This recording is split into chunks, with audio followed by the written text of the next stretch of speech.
আপনারা যারা এই মুহূর্তে আমায় দেখতে পাচ্ছেন তারা সচরাচর এই ধরনের অনুষ্ঠানে আমাকে দেখতে পান না। তার কারণ এর আগেও সুমন কয়েকবার অনুরোধ করা সত্ত্বেও আমি ঠিক এসে নিজের বক্তব্য পেশ করে যেতে পারিনি, কারণ আমার প্রয়োজন মনে হয়নি।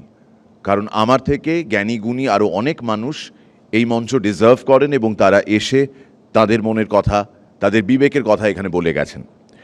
এবিপি আনন্দকে অসংখ্য ধন্যবাদ আমায় এই মঞ্চে স্থান দেওয়ার জন্য।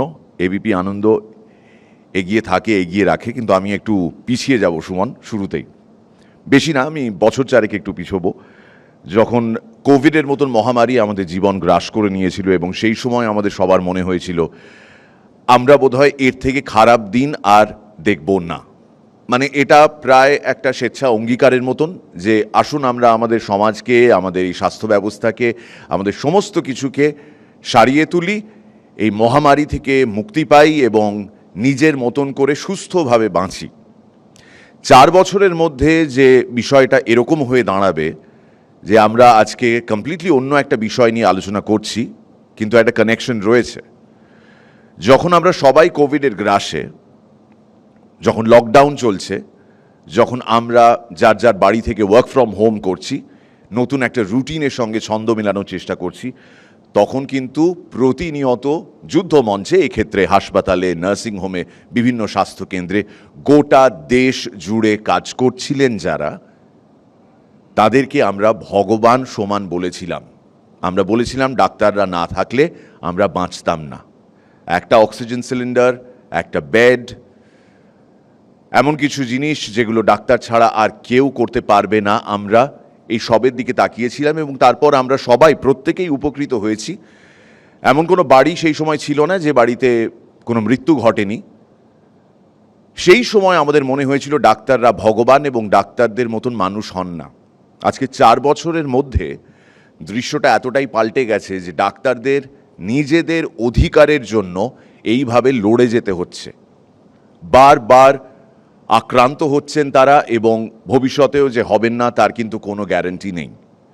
তো যে সমস্ত ডাক্তাররা এই প্রতিবাদ আন্দোলনে সামিল রয়েছেন তারা বৈধ কারণেই সামিল রয়েছেন, কিন্তু আমি সবার আগে ডাক্তারদের অনুরোধ করব আপনারা প্রতিবাদ করুন, কিন্তু আমরা যারা নন মেডিকেল পিপল আমরা প্রত্যেকেই কিন্তু নিজেদের মতন করে নিজেদের কাজ করছি। তারপর যে অবসর সময়টা পাচ্ছি সেই অবসর সময় আমরা প্রতিবাদ করছি।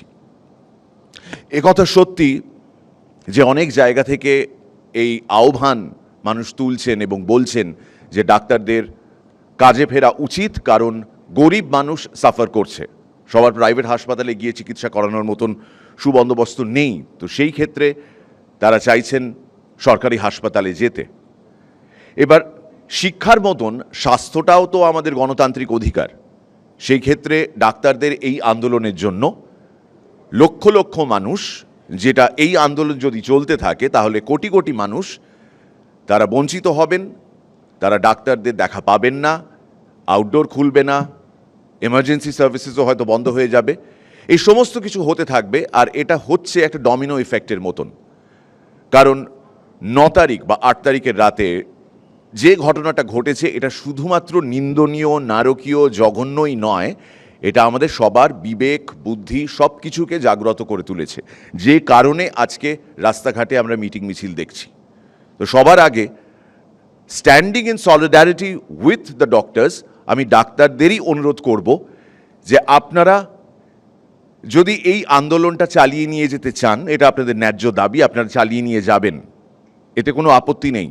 কিন্তু তার পাশাপাশি যদি সাধারণ মানুষের কথা ভেবে স্বাস্থ্য পরিষেবায় যদি আপনাদের ইচ্ছে করে, এটা তো কেউ জোর করতে পারবে না, আর নানান ধরনের অ্যাসোসিয়েশনস রয়েছে যে ব্যাপারে আমার বলার কোনো অধিকারই নেই, আই এম অ্যান আউটসাইডার। কিন্তু এই বিষয়টা আমার তরফ থেকে অনুরোধ রইল ডাক্তারদের কাছে, কারণ আমি একজন ডাক্তারের স্বামী, একজন মেয়ের বাবা, সুমন একটু আগে বলল, এবং আমি আমার স্ত্রীকে দেখেছি কোভিডের সময় থেকে নিরন্তর খেটে যেতে, পরিশ্রম করতে রোগীদের স্বার্থে। এবার প্রশ্ন হচ্ছে ডাক্তাররা যে আন্দোলন করছেন সেই আন্দোলনে সাধারণ মানুষ কেন সামিল হয়েছেন? এক, due to the intensity of the incident, the seriousness of the incident, এবং তার পাশাপাশি আমাদের বিবেক থেকে। আমি কদিন আগে ক্যালকাটা মেডিকেল কলেজে একটা গণকনভেনশনে এই কথাটাই বলেছিলাম যে আপনারা যারা যারা এই মুহূর্তে দেখছেন, দর্শক যারা টেলিভিশন স্ক্রিনে দেখছেন, তাদেরকেও বলছি যে কোথাও কোনো ডাক্তার যদি আপনাদের কোনোভাবে সারিয়ে তুলে থাকেন, তাহলে আপনার কিন্তু এটা নৈতিক কর্তব্য তাদের পাশে দাঁড়ানোর।